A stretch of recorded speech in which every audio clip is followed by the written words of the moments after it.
When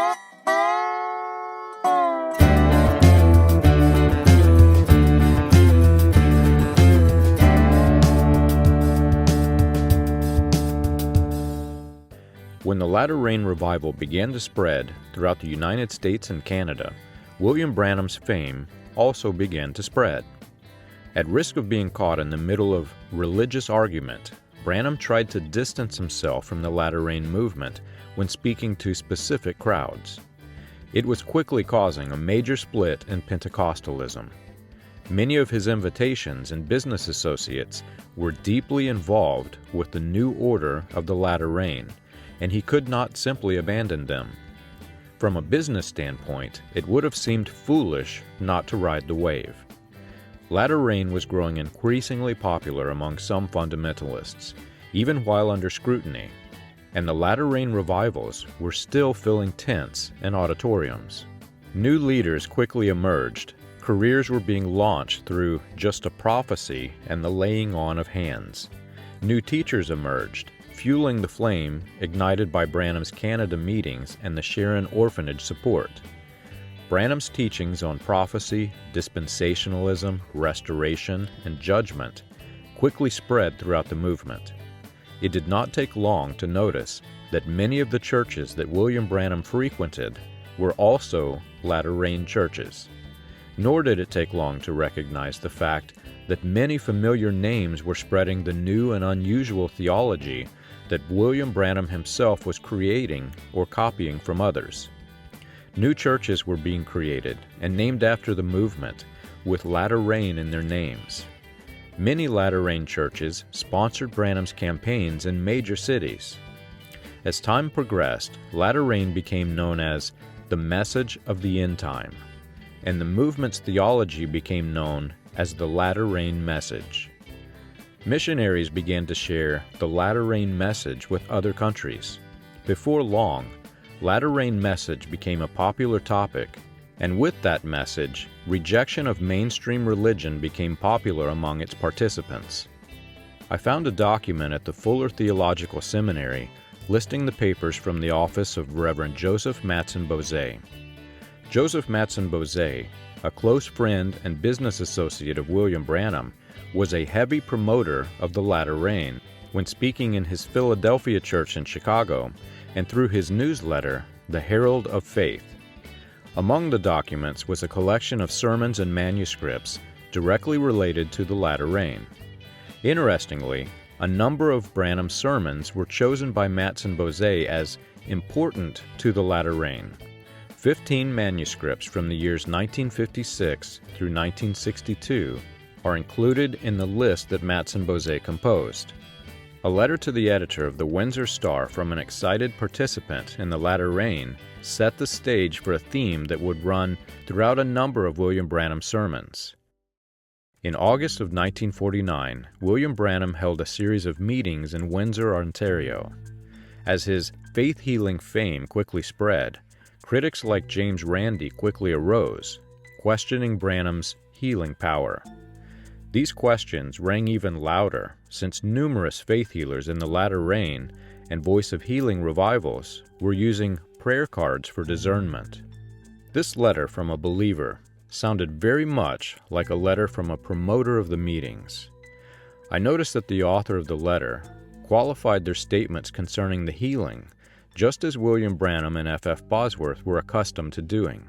Like the other sermons, if the person was not healed in the meetings, then their own sin was the fault, not the healer.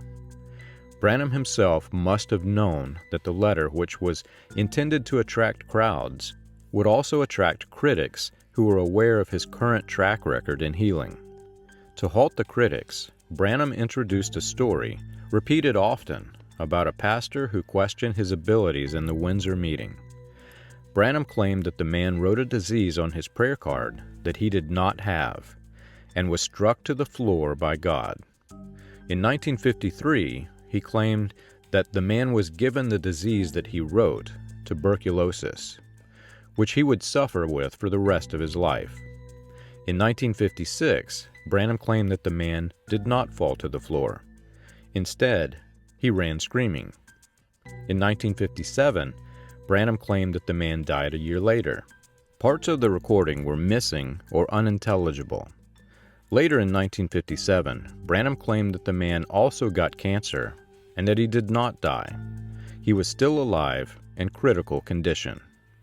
In 1958, Branham claimed that the man got cancer, not tuberculosis, and died 6 months later. The next month, Branham claimed that the man did not run screaming or die. He was struck down paralyzed and was still alive.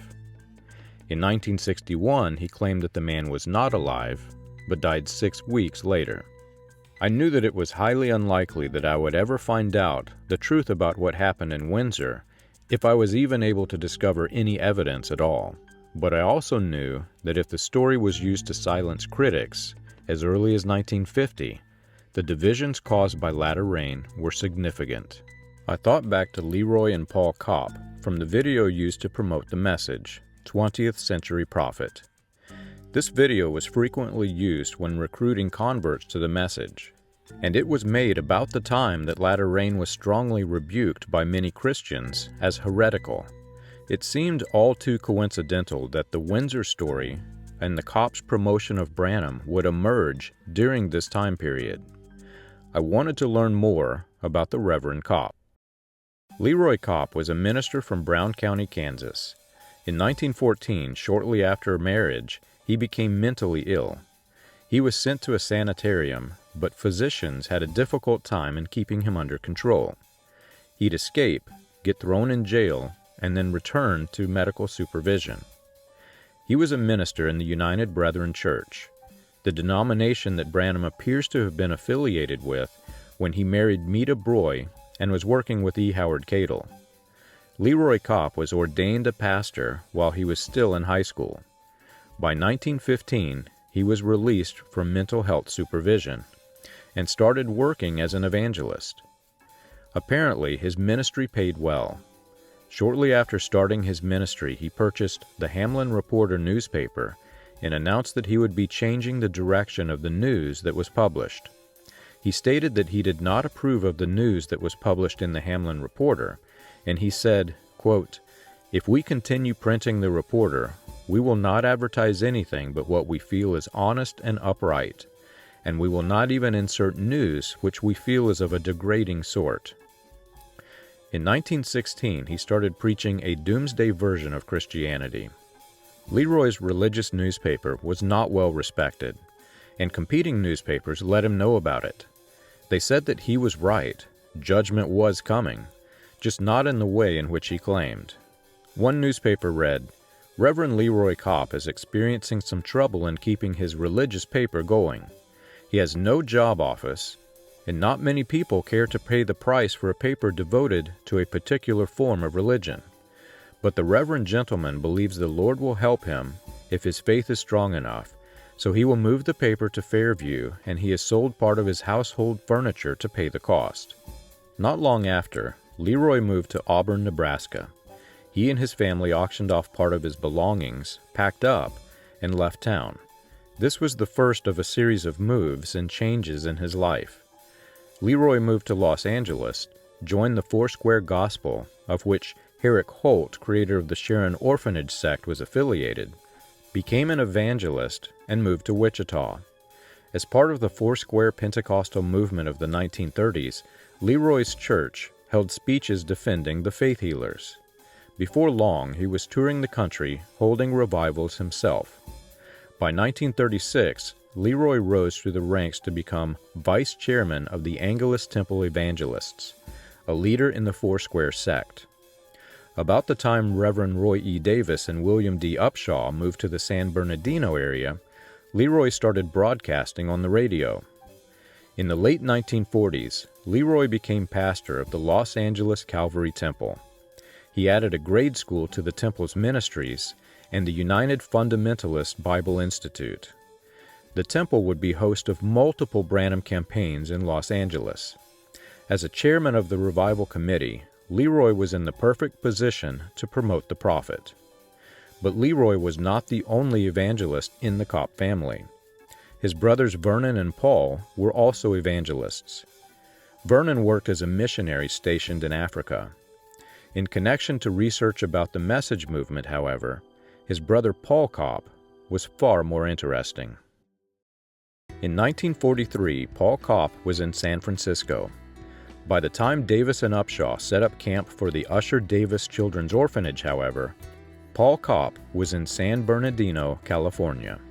He was there at the same exact time that Reverend Roy Davis and William Upshaw were posing in the area as Baptists and seeking help for their mission. Upshaw was holding public discussions on his Americanization project, addressing the city with speeches with titles such as Americanism That Will Save America.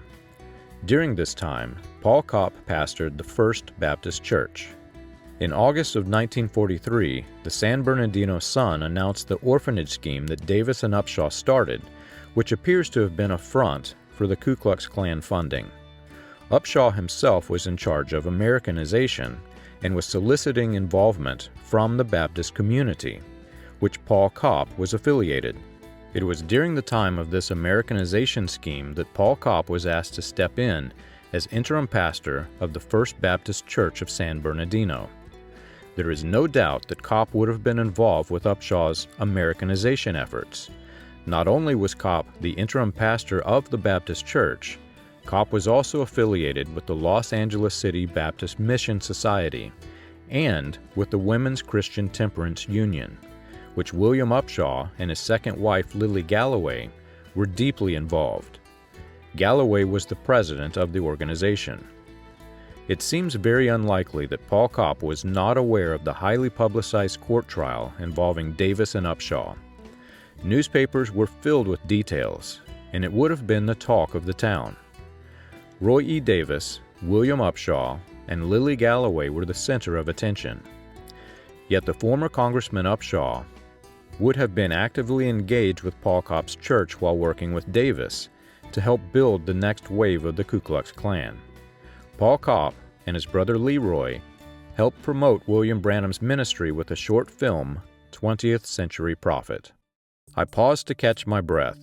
I was shocked at the many connections that tied every aspect of William Branham's early ministry, fame, and fortune together. Reverend Davis was starting an orphanage as a front for the Klan. William Upshaw was holding conferences for the Americanization Project. Paul Kopp, director of evangelism for the Northern Baptist Convention, was involved in the same community at the same time. His brother LeRoy, head of the Calvary Temple, was involved in the promotion of ministers and evangelists in Branham's Voice of Healing publication. I considered the publicity of the Houston debate and the photo which was quote-unquote verified by George J. Lacey. Lacey had a history of physically abusing African Americans and was partnered with men having connections to the Ku Klux Klan. He was likely a member himself. I shook my head at the publicity stunt created using that photo, shortly after the latter rain caused a potential black eye for the ministry. I reflected on the contribution of the Kopp brothers, who were helping to promote the prophet after the latter rain controversy began to pose a threat to his success. Roy Davis was promoting William Branham in the Voice of Healing magazine after the latter rain movement began, as the Assemblies of God sect of Pentecostalism and Pentecostalism in general began to split due to disagreement about the latter rain movement. Former Congressman Upshaw, who helped to promote William Branham as a healer by posing in one of the healing meetings in a wheelchair that he didn't need, at LeRoy Kopp's Calvary Temple in Los Angeles. All of these events occurred during a time when the latter rain message was promoted by many of William Branham's close associates and posed a threat to the existence of his stage persona. It was at a time when William Branham's message was transitioning from humble beginnings to include claims of striking people down from the platform for questioning his quote-unquote supernatural authority. It was at a time when his message was creating an army of prophets and evangelists. The group formed Joel's Army, using Branham's Manifest Sons of God doctrine. Clearly, it was a time of transition from William Branham's former stage personas that I never knew had existed. The message that I knew was being born. Little did I know that at the same time Branham's ministry was shifting into high gear, the Americanization project started by former Congressman William D. Upshaw and Roy E. Davis started preparing for its next phase. I was too distracted by the information that I just stumbled onto, linking Joseph Matson-Boze's latter rain affiliation to specific sermons preached by William Branham. Why had Matson-Boze chosen these particular sermons? Why were we never told about William Branham's latter rain history? For that matter, who was Joseph Matson-Boze from Chicago?